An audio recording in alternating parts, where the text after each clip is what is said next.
I took 591 sales calls in the last 365 days. Here you can see my calendar report. And here are the most important 3 lessons that I learned that helped me go from this, which is being afraid of sales calls, nervous before I take them, and closing less than 30% on a call and collecting bare minimum cash up front, to this.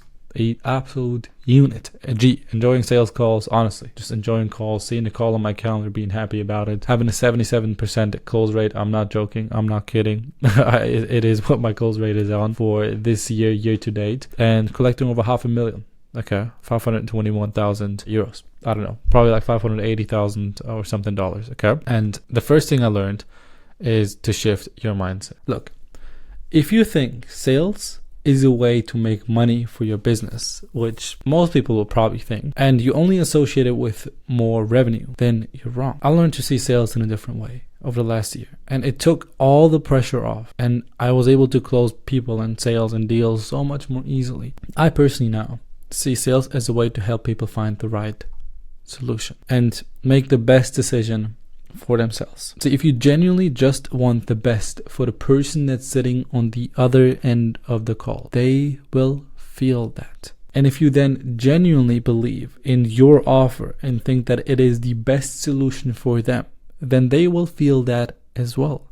You don't have to push your shit on others. They will feel your want to help. And look, if you go through discovery with someone and you realize, well, I don't think I can help them, that's fine. Like, just tell them that that is the case. You don't need to close a deal by any means. That will lead you to just end up with shitty clients and ruining your business. But look, if you believe in your service and you have conviction in what you are selling, you will automatically want to help the person in front of you, because you understand that if they go with another solution, they will be burned.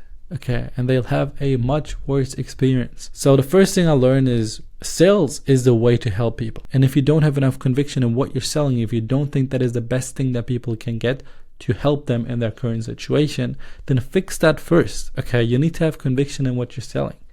That's the first biggest problem. People are just trying to get sales, they're just trying to make money. And that will come across on a call that I will never ever buy from a person like that.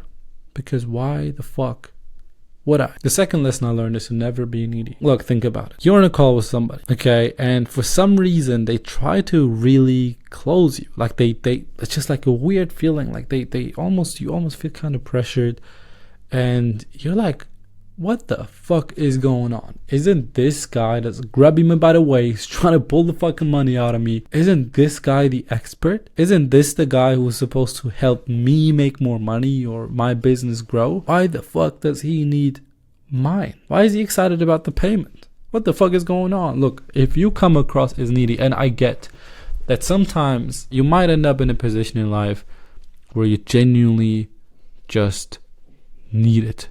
I get it. Okay, you might really need the cash. You might be short on cash for rent. I don't know what's going on. You might be short on cash to pay your employees. You might be in a sticky situation. You might end up in one of those. But once you come across as needy, once it feels like you need something from the person that you're selling to, it's over. The sale will not happen. It's over for you. It just needs to come across as if you have tons of these calls and you're looking for a good fit client instead. Now, ideally, you want to just completely flip the script. Like, imagine how powerful it would be if the frame would be like, let's jump into it. We got some limited time here, and I'd love to see if we even qualify for us to help you scale your business personally. So do you mind if we just kick off and what's kind of the biggest challenge for you at the moment? Like, if you have a frame like that, where like you don't need them, you want to see if they're qualified, and you might offer them something, you might not. Like, they just feel like, wow, okay, but let's see if I can actually get into this in the first place. And by the way, the easiest way to tell if somebody is needy is if they have like a kind of a rushed tone. They want to get things going too quickly. They're getting excited when a prospect agrees to pay. They're accepting a counter offer too quickly. Like when you say it's 6K or 10K or whatever, and they say, look, cool, can I just start off with paying 2 first? And you're like, wow, yeah, let's do it. No, 2,000. I see. Okay, well, is it? Okay, well, let's talk about it, man. So don't accept counter offers too quickly. Okay, avoid all these things. And the third lesson I learned is to fuck follow-ups. Okay, when somebody says, I need you to think about it, you say, fuck off. No, you don't. Okay, I'm joking. But here's the thing. Did you know that follow-ups are just statistically less likely to close than you just pushing a little harder on the first call almost every single time, because the show rate on follow-ups is trash, okay? And the close rate is even more trash. Like it's super low. It's like less than 10% on average, man. And I used to always book him in, like when we're at the end of the call, people are, oh, well, I'm not going to make a decision now. Let me just give me a little bit of time. Yeah, man, how much time do you need? I used to book the follow-up calls like mad long time frame, like a week, 2 weeks from now. And yeah, I was losing all my sales. Look, we already established the point that you should genuinely believe in what you're selling. Knowing that you should believe in what you're selling and knowing that it's the best thing you can get right now, and knowing that follow-ups will just lead to them delaying the decision and then not seeing the value anymore, especially in a week from now, man. If they don't see the value enough on the call that they're on with you right now, they will not see the fucking value in a week from now. They won't make that decision then either. It's almost guaranteed that they will not say yes. Almost, man. It is so unlikely. And so if you really believe in what you're telling, you will not just let them off the hook like that.